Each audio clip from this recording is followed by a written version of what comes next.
কোনোদিন কষ্ট দিও না বাবা। তুমি ছাড়া ওর আর কেউ রইল না। অসাবধানী ছেলের জন্য বাবা মা চিন্তা করাটা খুব স্বাভাবিক, কিন্তু আমার জন্য আপনি রাত জেগে। আপনি কি আমাকে ইচ্ছে করে অপমান করতে চান? কি বলছেন আপনি? আমাদের মান সম্মান সব পথে ধুলোয় মিশিয়ে দিয়ে আবার বলছিস অন্যায় আদেশ। তুই ক্ষমা চাইবি কিনা বল। না। তাহলে শুনে রাখ, তোকেও আমরা ক্ষমা করব না। অ্যাটাকটা খুবই সিরিয়াস হয়েছে, ঘন্টা তিনেকের মধ্যে জ্ঞান ফিরে আসবে।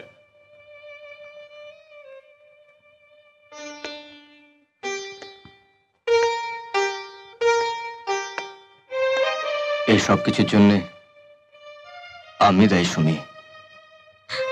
না না, সবই আমার কপাল। সুমি, ওগো শুনছো? এত রাত হয়ে গেল, এখনো পর্যন্ত তো অরিন্দমের কোনো খবর নেই। আমার কিরম ভয় করছে। ছি ছি ছি, সমর বাবু কি ভাবছেন বলো তো? এদিকে নিশাকে বলেছিল নাইট শোতে সিনেমা দেখাতে নিয়ে যাবে। মেয়েটা সেই বিকেল থেকে সেজে গুজে বসে থেকে থেকে শেষকালে রাত 10টার সময় না খেয়ে দিয়ে মনের দুঃখে ঘুমিয়ে পড়েছে। অনেক আগেই বলেছিলাম শক্ত হও, শাসন করো, এত আদর দিও না। তখন তো আমার কথা শোনোনি, এখন মজা বোঝো। আসুক কত ভাগাটা, আজ আমি ওর মজা দেখাবো। আসবে, ঠিকই আসবে, সময় মতো ঠিকই আসবে, কিন্তু তার আগে মান সম্মান একেবারে যাবে। সমরবাবুর কাছে মুখ দেখানো যাবে না। তোমার খুব কষ্ট হচ্ছে বাবা? বাবা। ওস্তাদজি, ওস্তাদজি। অরিন্দম, বেশি সময় নেই বাবা। তোমার কাছে আমার একটাই অনুরোধ। বলুন, বলুন না। সুমিকে তুমি কোনোদিন কষ্ট দিও না বাবা। তুমি ছাড়া ওর আর কেউ রইল না। কথা দাও। আমি আপনাকে কথা দিচ্ছি ওস্তাদজি, আমার প্রাণ থাকতে সুমির কোনোদিনও কোনো অমর্যাদা হবে না। ঈশ্বর, বাবা, ঈশ্বর কষ্ট হচ্ছে বাবা? মঙ্গল করে তোরা সুখী হও। বাবা, বাবা,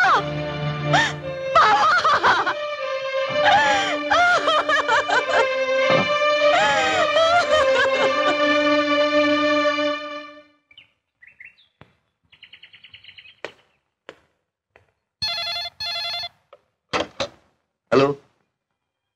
আরে না না, অন্য জায়গাগুলো তো খুঁজে দেখো। হ্যাঁ শুনছো? ওগো, তুমি কি এইভাবে ঘরের মধ্যে চুপচাপ বসে থাকবে? কিছুই করবে না? কাল সারাটা রাত গেল, আজ সন্ধে হতে চললো, এখনো তো অরিন্দম ফিরল না। চুপ করে কি বসে আছি? চারিদিকে লোক পাঠিয়েছি, থানায় খবর দিতে বলেছি, হাসপাতালগুলো চেক করতে বলেছি, আর কি করতে পারি? সমরবাবুকে এখন যে কি কৈফিয়ত দেবো তাই ভাবছি। আরে সমরবাবুকে না হয় বোঝানো যাবে, কিন্তু নিশা নিশা তো কিছু একটা ভাবতে পারে। সমরবাবু কোথায়? ওই তো ব্যালকনিতে বসিয়ে রেখেছি, চাও দিতে বলেছি।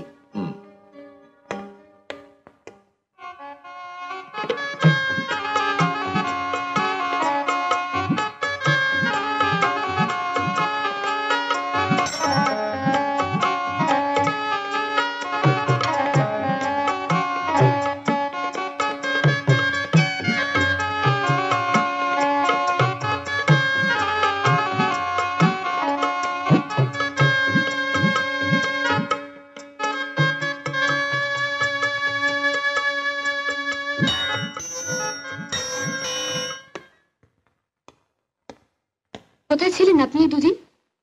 কাউকে কিছু না বলে গায়েব হয়ে গেলেন, একটা ফোন পর্যন্ত করতে পারলেন না।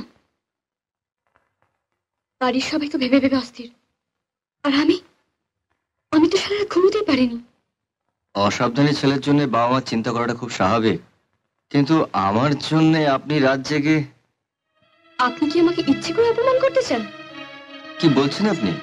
আমি আপনাকে অপমান করেছি? হ্যাঁ, অপমান করেছেন, আর অপমান করে সেটা না বোঝার ভান করছেন। ভান করার অভ্যেস আমার নেই। তাহলে আপনার অমতটা আগেই জানিয়ে দিতে পারতেন। এত লুকোচুরি খেলার কি দরকার ছিল? অমত মানে? ও আচ্ছা, বুঝেছি। আপনি যেটা বোঝাতে চাইছেন সেই ব্যাপারে আমার মতামত নেওয়ার কেউ প্রয়োজন মনে করেনি। যাকে আজ এই ভুল বোঝাবুঝির আমি অবসান ঘটাতে চাইছি। আমি আমি বিবাহিত। আপনার এই জঘন্য ঠাট্টার অর্থ? ক্ষমা করবেন, আমি আপনার সঙ্গে ঠাট্টা করিনি। আমি আপনাকে সত্যি কথাটাই বলেছি, আমি বিবাহিত। সত্যি বলছেন? হ্যাঁ।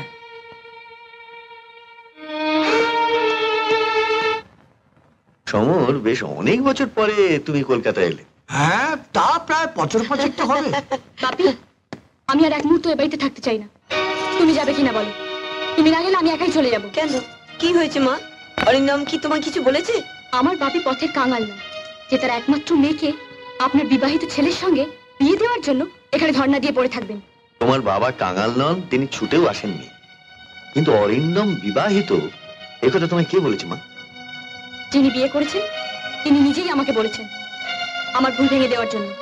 অরিন্দম বিয়ে করেছে, অথচ আমরা জানলাম না। কেন জানেন না সে কৈফিয়ত কি আমাকে দিতে হবে? বাপি, তুমি এখনো বসে আছো? তুমি যাবে কিনা আমি জানতে চাই। নিশ্চয়ই যাব। এত বড় অপমান আমি নীরবে সহ্য করব, একথা তোকে কে বলেছে? আমি এখনই যাব। অনিমেষ, তুমি বন্ধু হয়ে আমার এত বড় সর্বনাশ করার যে ষড়যন্ত্র করেছিলে তা আমি ভাবতে পারিনি। না না সমর, তুমি আমাকে ভুল বুঝছো। এই সত্যি নয়, মিথ্যে। সত্যি মিথ্যের বিচারটা তুমিই করো। অরিন্দম নিশ্চয়ই কথাটা ঠাট্টা করে বলেনি, আর যদি ঠাট্টা করে বলে থাকে আমি তা বরদাস্ত করবো না। চল নিশা। অরিন্দম, অরিন্দম, নিশাকে তুই কি বলেছিস? বল, কি বলেছিস? অন্যায় তো কিছু বলিনি, যা সত্যি তাই বলেছি। তুই আমাদের অনুমতি না নিয়ে সত্যি সত্যি বিয়ে করেছিস? অনুমতি নেবার সময় পাইনি মা। সময় পাইনি কথাটা বলতে তোর মুখে আটকালো না? কোন সাহসে তুই আমাদের না জানিয়ে বিয়ে করেছিস? আমি যাকে বিয়ে করেছি তাকে ছাড়া আমি অন্য কাউকে কোনোদিনও বিয়ে করতাম না।